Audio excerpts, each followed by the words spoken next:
En este fragmento del episodio 14 intermedio ostrogodo, te cuento cómo era la ciudad y el campo en época visigoda, contrastándolo con la situación en época romana. Si quieres aprender más sobre los visigodos, no dudes en suscribirte al canal de la Historia de España. Y nada más, dentro vídeo. Como ya venía siendo tendencia desde las últimas décadas del Imperio Romano de Occidente, la tendencia general de las ciudades era la contracción, el descuido y el abandono de espacios. Zonas antes habitadas ahora eran usadas como tierra para labrar.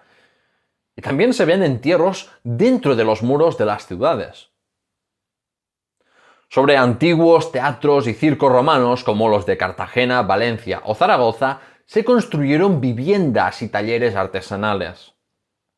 Se abandonaron los sistemas de alcantarillado público.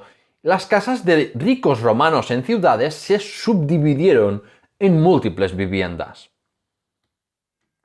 Espacios céntricos que anteriormente habían sido mercados o edificios públicos seculares se habían convertido en iglesias y sedes episcopales, visibilizando así el triunfo del cristianismo tanto a nivel espiritual como político.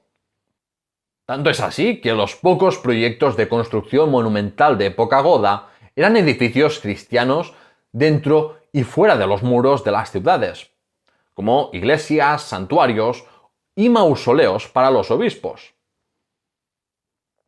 En el siglo VI, los cambios que se venían sucediendo desde el siglo IV se consolidaron hasta cambiar el urbanismo romano, por uno mucho más parecido al medieval. Pero a pesar de este panorama de declive de las urbes y de la economía, en Hispania las ciudades seguían siendo el centro de la vida política.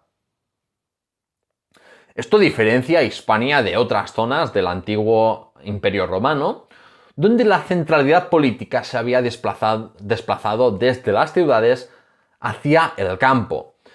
Esto es algo que solo ocurrió en España con algunos reinos cristianos. Eso sí, las ciudades en general habían entrado en declive, y los vínculos entre las ciudades y las zonas rurales eran cada vez más débiles. El campo también sufrió cambios.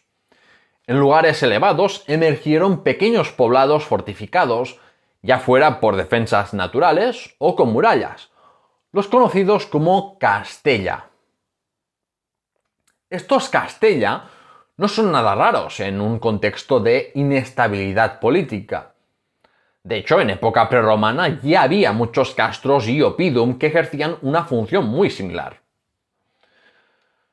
Y por supuesto, los monasterios y cenobios se expandieron en áreas rurales como formas de hábitat más autosuficientes. Y estos, junto con los eremitorios de ermitaños, fueron muy importantes para seguir con la cristianización del campo hispano. A principios del siglo VI, muchas de las lujosas villas romanas fueron abandonadas, aunque algunas continuasen o incluso se expandieran.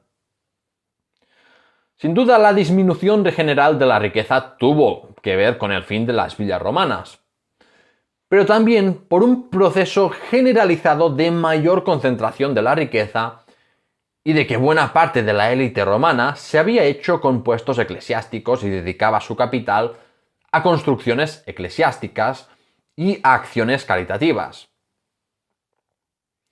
Los magnates tenían su primera residencia en ciudades importantes o también en los castella que he mencionado antes.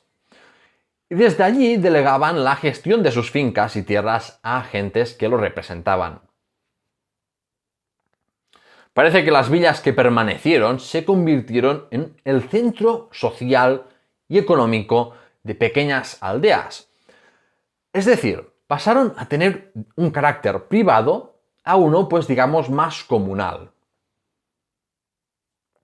Esto se ve en el hecho de que muchas villas incorporaron una pequeña iglesia o capilla, que zonas de una antigua villa se reusaron para actividades artesanales y que espacios cercanos se usaron de cementerio. Así que, en cierto modo, el fin de las villas romanas y el auge de las aldeas medievales son dos caras de una misma moneda.